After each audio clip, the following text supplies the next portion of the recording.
Okay. We interact with them like a lot of things.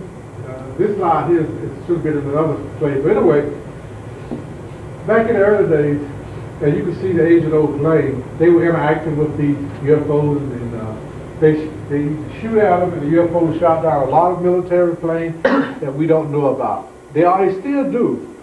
They can't come on. They can't come on the ABC or CNN and say, "Oh, we had a Tomcat F-14 got shot down by a UFO over Atlanta." They can't do that, you know. They can't go to the news for that, you know. All kind of things they cover it because, you know, they fly. And this guy here, I think he was in a what do you call it,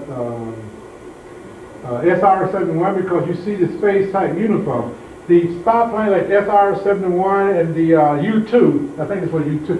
They wear the flag and the space suit because they go so high up that they have the space suit. So I think that's what happened here, and did to again, I don't know.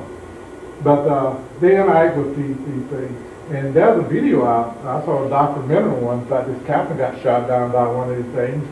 And in Puerto Rico, one place that we went on the beach there, they had in Puerto Rico they had these little cafes lined up on the water or the ocean. You go out on the back porch and some little thing, real nice. And so one day there was this big, huge craft that came over the ocean out there, and everybody saw. Hundreds of thousands of people seen it, and I don't think nobody heard about that either. The Navy had some jets, the F-14 and all kinds of different jets flying around this thing, just flying around, right? And they sucked up a couple of them, and the rest of them disappeared. You didn't hear about it. See? And you go to Puerto Rico, they'll tell you about it. That's one thing about, I found out that when we go to different countries in our country, people are open to this. You go, they'll tell you. They find out that we were the ufology team from the United States. People from the woodwork want to talk to us. I mean, tell us their experience. Oh, you know this, you know that, this will happen to me. They tell us that. But in the United States, I mean, you say something, everybody starts looking at you, getting away from you, you know. You know, but if they talk about Lewinsky and Clinton, boy, that's good news, you know, all that kind of stuff. But the main thing, that's like about a couple of weeks, about a month and a half ago, there was these, they had influx of fireballs, orange fireballs, down in Australia. There was one of those big gas things, it was an Art Bell show too, somebody said, that it blew up. And thousands of people without electricity and gas. That didn't make the news. That should be the news. That didn't make the news. What was the news? Lewinsky and Paula Jones and Clinton, all this kind of junk, garbage, you know. And the main thing is not making the news. You know, like right now they expected this meteor shower next week. That should be big news too, because that can affect everything. Satellite. See, the people here in this country, they're not proactive, they're reactive. They wait till something happens, and then they think about it. See, we should start thinking about that now in advance. You know, like the Y2K, you know, they believe in the government. There's other government going to take care of us, you know. Ain't no problem. We had a problem. It won't last long, but what's going to happen for a month? What you going to do in the meantime? You know, if you call people call their utility to come say, oh, I don't have no electricity, but the whole people in the Dallas Metroplex don't have no electricity. You know, what you going to do? Do they have extra water? No. They have extra food? No. But that's why the people in this country is not proactive, they're reactive. Again, this is similar to the one that I seen in, I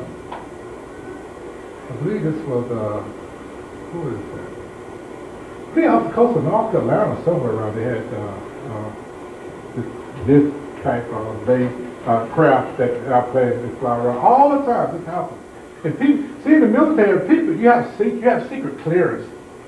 And that means that you can't talk about certain things. You got the clearance, you got confidential, you got secret, top secret, crypto top secret, and cosmic, and on and on and on and on. And a certain level of the clearance that you can talk about, and certain you can't. Because when you when you retire out of the Army, if you're a civilian, got a civilian job, you got to sign it, so you're not going to talk about this. And they put they give it the title because it is for our national security. They put national security, that's a blanket cover everything. Or if you're within the system, want to find out something on a need-to-know basis. And the way the government works is compartmentalized. Like this department in this room, you don't know what they're doing in the next room. If you want to go find out something there, right away, you got to need to know. You don't have to know. One hand don't know what the next one is doing. That's the way they work. If you want to find out something, they'll take this and they'll black out everything that you should need to know. Just what you need to know, nothing else. That's what happened when I retired. I couldn't talk about a lot of things because things that happened 20 years ago when I was a kid, that happened. I had forgot about, couldn't remember. When you retire the military, they have you go. Anybody been in the military? I know. You have to clear. Take your little paper. You got all these places that you go to different offices and you clear. And the last place that you clear, this means you get ready to walk out the gate. You're done. The last place, what they call personnel. This is where you go pick up the record and your pay voucher. Go down and get your last pay. Okay.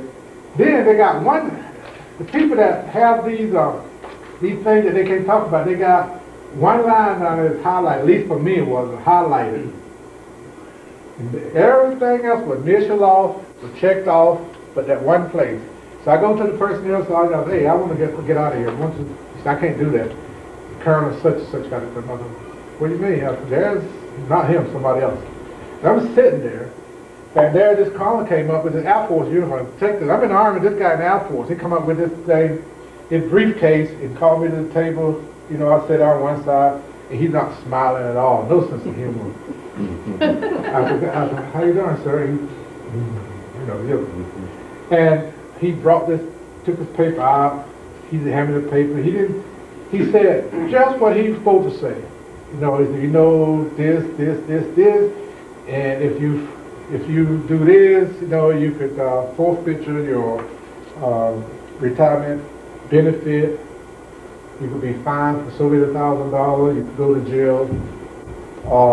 All of the above. You sign it. You sign it, put it in the briefcase and gone, just like that.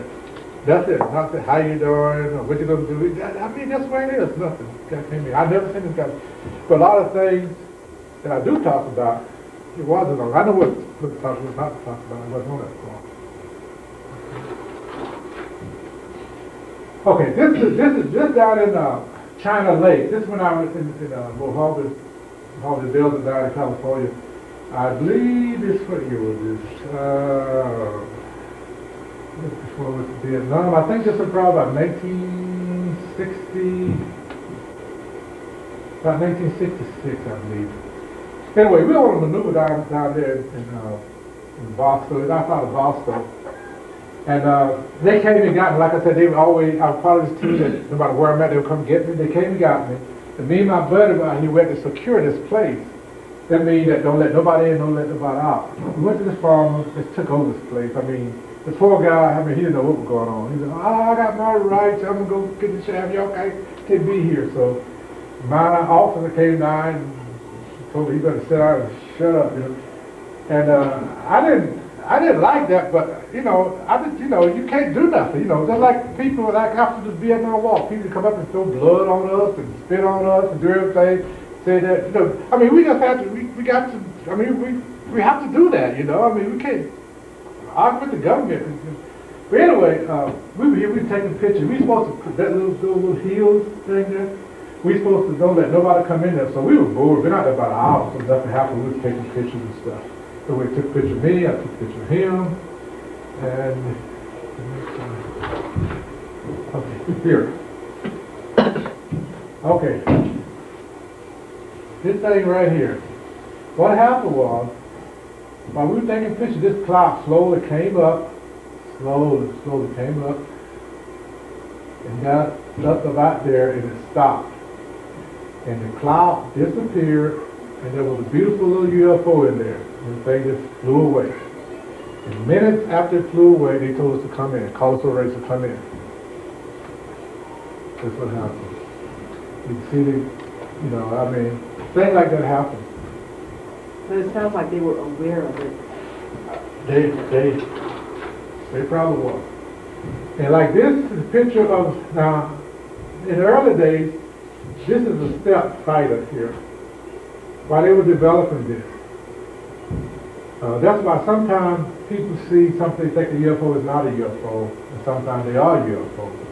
But this is a stealth fighter. In the early days, you saw this, I mean, I would say it was a UFO because you've never seen it before.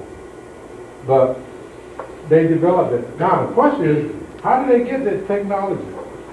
As we know, through the back engineering, and everybody knows the story, how they got there. This is what happened. Typical crash, all the time. See, UFO crash, dead aliens, some of them dead, some of them is not. What happened? They call the military. That's what they call us. We go for. Now, what we do is, like it might be a UFO crash. It might be one of our plane crash. It might be one of our secret plane crash. It might be one of the nuclear weapons might have fell off. They always have a lot of nuclear bombs falling off airplanes. That too. And they call us. They activate us. Then we get on the road, we pack up everything. Pack up the stuff and get on the road. A minute notice and go. In the middle of the night, no matter what, in the middle of the night, we go out in the middle of nowhere. The poor farmer, they see a whole army coming on their plane. They don't be invaded, We go out there, set up before, they sleep. They wake up the next morning and see a whole bunch of military people. They don't know what's going on, because we be on 24-hour alert. And where it worked, he got one upside down too. But anyway, you have your different record, all this stuff there. You're doing that to set up communication for there. You can go to the next one.